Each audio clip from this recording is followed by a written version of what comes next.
This is Katie Mucci with SCACsports.com, and I'm joined from Texas Lutheran University by the Baseball Pitcher of the Week, Nathan Malinovsky. Nathan, thanks for joining me and congratulations. Thank you for having me.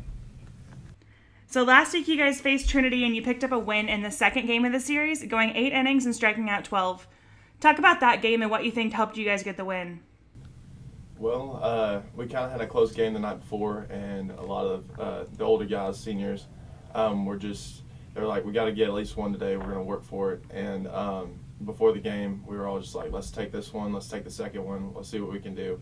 And I just did what I know to do, and that's pitch, and I let everybody else take care of everything else. I had a ton of run support, so that helped me out a ton, and a great defense behind me. So that was pretty awesome. But other than that, it was just one of those things that you just go and play the game that you love. So it was pretty awesome for what happened, I guess.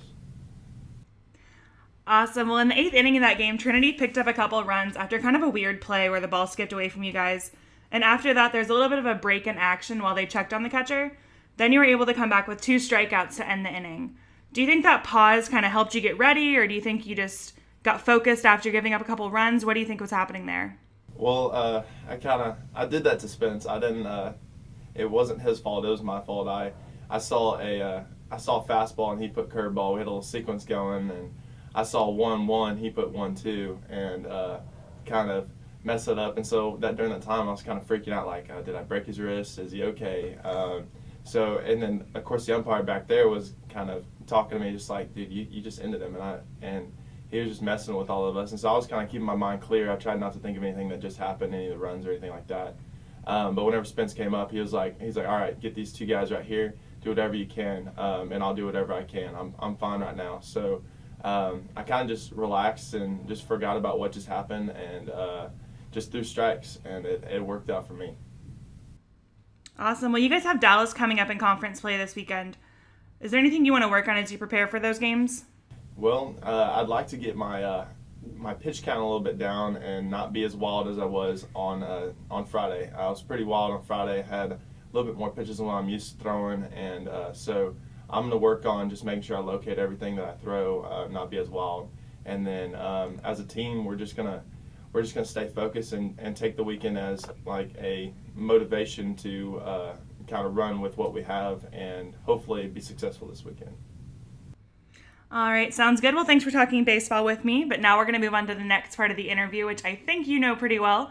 It's the Take 3 segment. I'm going to ask you 3 random questions so that we can get to know you a little bit better, all right? Okay. First question, what is your favorite kind of cereal? Favorite kind of cereal? Oh, that's a tough one. I like a lot of cereal.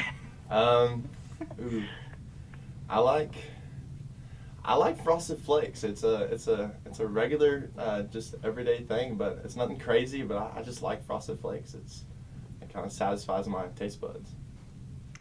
Classic. All right, what's the most used app on your phone? The most used app on my phone. It has to be. Probably Spotify. I listen to a lot of music. I click on that probably within the hour every day, as long as I'm awake. Listen to a lot of music on that. All right, sounds good. And my last question, if you could choose somebody on your team to go against in a rap battle, who would you pick? Well, I'm not very good at rapping unless it's Presents. I'm pretty good at that. It'd probably be Riley. Riley has a way with words, and he likes listening to that kind of music. So I feel like he'd be a guy to go against. I would get creamed, but he would be the guy to probably do pretty good with it. Well, if you want to win, you gotta play the toughest one. Yes. So maybe we'll set that up at the conference tournament this year for you guys. I probably would run away and hide. I wouldn't do it. All right. Well, thank you so much for joining me today, Nathan, and congratulations again on the award. Thank you very much for having me.